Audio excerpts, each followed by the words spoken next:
Amigos de Noticias de Hoy, tengan muy buenos días.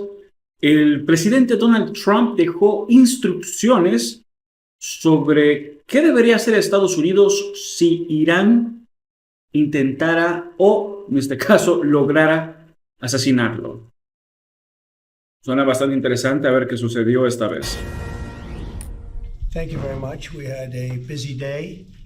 We're dealing with lots of different people on lots of different things. We had some terrific people in today and trying to solve some of the problems that are going on in the country and outside of the country. We're doing very well with respect to other countries really behaving on taking the criminals that they sent into. Es una pena que el subtítulo está fuera de sincronía con lo que está diciendo.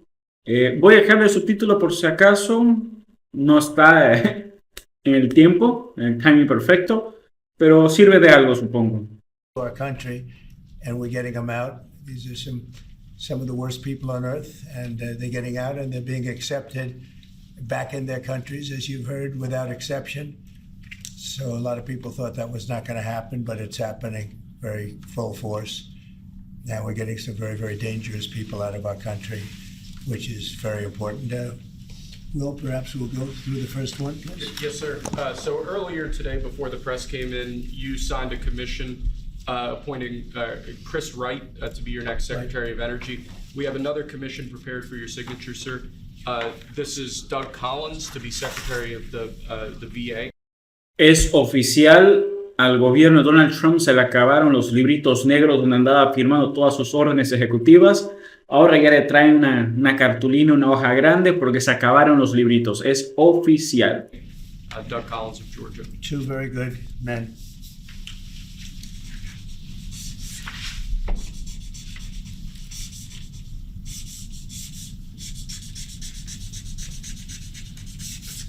Okay. Thank you, sir. Next up, in light of numerous actions taken by bodies of the United Nations, which exhibit a deep anti-American bias, we have an executive order prepared for your attention that would withdraw the United States from the UN Human Rights Council, would withdraw the United States from the UNRWA, which is a refugee organization, and would also review American involvement in UNESCO, which has also exhibited anti-American bias. More generally, the executive order calls for a review of American involvement and funding in the UN in light of the wild disparities in levels of funding among different countries that, as you've expressed previously, is deeply unfair to the United States. So I've always felt that the UN has tremendous potential.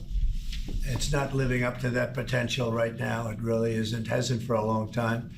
It has, there are great hopes for it, but it's not being well run, to be honest, and they're not doing the job. A lot of these conflicts that we're working on should be settled, or at least we should have some help in settling them. We never seem to get help. That should be the primary purpose of the UN, the United Nations. And again, it's got great potential, and based on the potential, we'll continue to go along with it, but they got to get their act together.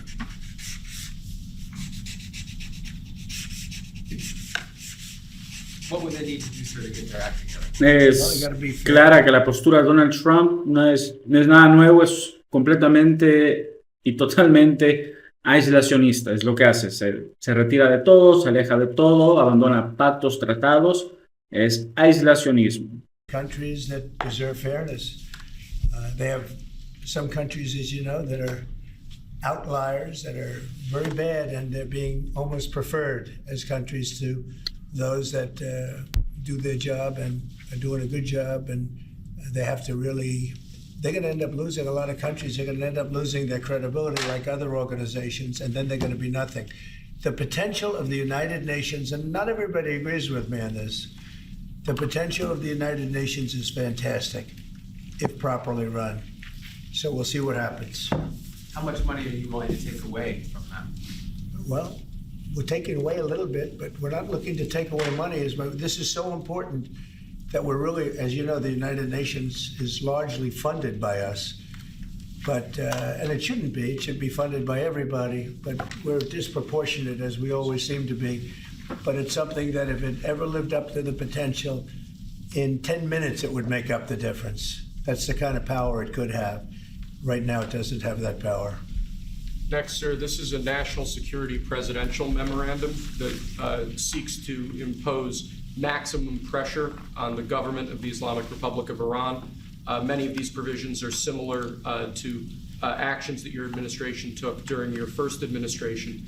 The basic idea here is to have every department and agency, or many departments and agencies in your government attempt to sanction and control Iranian activities, particularly relating to the Iranian nuclear program and the Iranian export of terrorism through support of various proxy groups abroad. And the intent here is to give you all of the possible tools to, I'd say, engage with the Iranian government to ensure that going forward they're less of a malign actor on the world stage. So this is one that I'm torn about. Everybody wants me to sign it. I'll do that. It's very tough on Iran. It's what we had before. We would have never had the problem. You would have never had October 7th. We would have never had the problem had the election gone a different way, which it should have. But this one, I think, more than made up for it. I think we're doing things that it shows that more than made up for it, much more historic. Al menos he notado un patrón en el hecho de que ahora cuando Donald Trump habla de las elecciones del 2020, habla como no afirmando que ganó, sino que debió haber sido diferente las cosas y que no sé qué. Ya no es no, que nos robaron, que era nuestra, que ganamos. Parece que ya está empezando a aceptar tal vez que no. 2020 perdió. The Iran situation, hopefully, I'm going to sign it, but hopefully we're not going to have to use it very much. We will see whether or not we can arrange or work out a deal with Iran. And everybody quiere hacer un acuerdo nuclear. And maybe that's possible, and maybe it's not possible. So I'm signing this, and I'm unhappy to do it, but I really have not so much choice because we have to be strong and firm, and I hope that it's not going to have to be used in any great measure at all. It'd be great if we could have a Middle East and maybe a world at total peace. Right now, you don't have that. When I left, you had peace all over the world, and now you have the world is blowing up. As you know, Bibi is coming in to see me later. Others are coming in to see me. We'll see what we can do. But I'm signing this, and hopefully it will be a document which won't be very important, will hardly have to be used. So what kind of deal would you be prepared to Well, make? we're going to see. I mean, we're going to see. They cannot have a nuclear weapon. With me, it's very simple. Iran cannot have a nuclear weapon. We don't want to be tough on Iran. We don't want to be tough on anybody, but they just can't have a nuclear weapon. Mr. President, are you going to engage in conversations with your counterpart in Iran? I would. Do you want to block the sale of Iranian oil to other nations? Well, we have the right to do that, and that's what I did before, and they had no money. They wouldn't have had the money for Hamas or Hezbollah or anybody else. It could have been solved, this thing. It just, if things went the way they should have, this would have been over long ago, but it's not over. How close do you think Iran is to developing a nuclear weapon? I think they're close. I think they're close. They're too close. But again, you could go back 4 years, I would have said they would have had it during this intervening period. But they're pretty close, Peter. And why say the Iran happy to sign it if it's Iran and their proxies who have threatened to retaliate against you and your team by killing you guys for taking out Soleimani? Well, they haven't done that, and that would be a terrible thing for them to do, not because of me. If they did that, they would be obliterated. That'd be the end. I've left instructions. If they do it, they get obliterated. There won't be anything left. And they shouldn't be able to do it. And Biden should have said that, but he never did. I don't know why, lack of intelligence, perhaps. But he never said it. If that happens to a leader, or close to a leader, frankly, if you had other people involved also, you would call for total obliteration of a state that did it. That would include Iran. So I'm signing this, and it's a very powerful document, but hopefully we're not going to have to use it. Mr. President, if the Prime Minister today were to ask your your help in striking at Iran's nuclear facilities to prevent the kind of progress towards a nuclear weapon. Would you give him the green light? Either to do it himself or for the U.S. to participate with him? I don't know that that's what he's going to be asking for. I have no idea that it is. You're telling me. We're going to have a pretty long meeting. We're going to be discussing a lot of things, not only that, but a lot of things.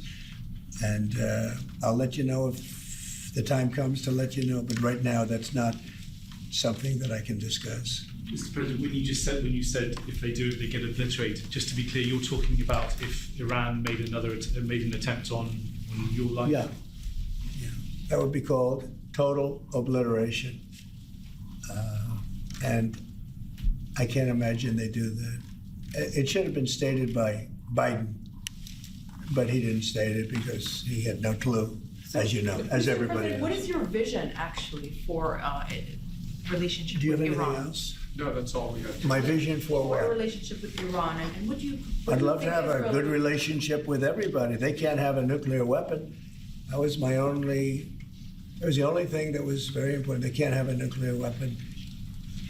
Beyond that, it would be very tough if they insist on doing that. They have some of their leadership, I can tell you right now, and maybe you know it, maybe you don't, but there are many people at the top ranks of Iran that do not want to have a nuclear weapon just for that very reason. Bueno, las declaraciones de Donald Trump fueron bastante contundentes, eso no hay cómo negarlo. Amenazó con la destrucción completa del Estado si hicieran algo contra él o contra alguien cercano a él, a su presidencia. Las cosas se están poniendo cada vez más calientes con esta presidencia de Donald Trump. A ver qué pasa en la próxima. Chau, chau.